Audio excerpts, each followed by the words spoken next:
தொடர் தோல்வி, கட்சி ஒருங்கிணைப்பு, கட்டமைக்க முடியாத கூட்டணி என தவித்து வரும் அதிமுக பொதுச் செயலாளர் எடப்பாடி பழனிசாமிக்கு 2026 சட்டமன்ற தேர்தல் என்பது வாழ்வா சாவா நிலை. இன்னொரு பக்கம் அதிமுகவிலிருந்து விலகிச் சென்று தனியாக ஒரு குழுவை ஆரம்பித்து வலம் வந்து கொண்டிருக்கிறார் ஓபிஎஸ். இந்நிலையில் 2026 சட்டமன்ற தேர்தல் நெருங்க எதையாவது பண்ணி தொடர்ந்து லைம்லைட்டில் இருக்கலாம் என நினைத்து அதிமுக மற்றும் அதிமுக தொண்டர்கள் உரிமை மீட்பு குழுவினர் களத்தில் தீவிரம் காட்டி வருகின்றனர். அந்த வகையில் கடந்த டிசம்பர் 21ஆம் தேதி அதிமுக சார்பில் சென்னையில் கிறிஸ்துமஸ் விழா நடந்தது. சென்னை கீழ்ப்பாக்கத்தில் உள்ள CSI லைட் ஆடிட்டோரியத்தில் நடைபெற்ற இந்த விழாவில் எடப்பாடி கலந்து கொண்டார். கேக் வெட்டிய பிறகு அவர் சிறப்பறை நிகழ்த்தினார். அப்போது விழாவில் எடப்பாடி பழனிசாமி பேசிக் கொண்டிருக்கும் போதே ஆடிட்டோரியத்தின் மேல்தளத்திலிருந்து கமகமவென மட்டன் பிரியாணி வாசம் வீச ரத்தத்தின் ரத்தங்கள் எடப்பாடியின் பேச்சை கேட்பதை விட்டுவிட்டு பிரியாணியை ஒரு பிடிபிடிக்க ஓட்டம் பிடித்துள்ளனர்.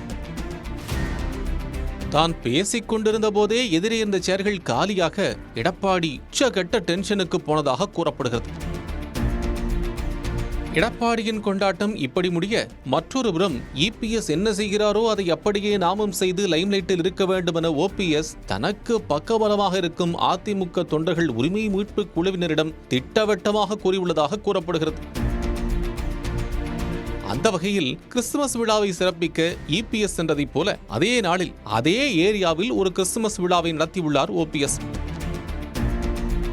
அதாவது கடந்த டிசம்பர் 21ஆம் தேதி தன்னுடைய அரை டஜன் ஆதரவாளர்களை அழைத்துச் சென்று கீழ்ப்பாக்கத்தில் உள்ள முதியோர் காப்பகம் ஒன்றில் பன்னீர்செல்வமும் கிறிஸ்துமஸ் விழாவை கொண்டாடினார்.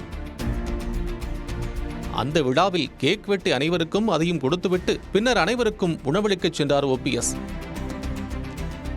அப்போது வயதான முதியோருக்கு பரோட்டாவும் சால்னாவும் கொடுத்து ஒரு வழியாக கிறிஸ்துமஸ் விழாவை முடித்திருக்கிறார். இந்நிலையில் இந்த புகைப்படங்கள் அனைத்தும் இணையதளத்தில் பரவ, பல்போன முதியவர்களுக்கு பரோட்டாவா, ஒரு நியாயம் வேணாமா பாஸ் என்று நெட்டிசன்கள் கமெண்ட் அடித்து வருகின்றனர். ஏற்கனவே கடுமையான விமர்சனங்களுக்கு உள்ளாகி வரும் EPS OPS போட்டியில் தலை சுற்றி கிடக்கும் அதிமுக தொண்டர்கள் தற்போது கிறிஸ்துமஸ் கொண்டாட்டத்தில் நடந்த காமெடிகளை வைத்து மேலும் கிறுகிறுத்து போய் உள்ளனர்.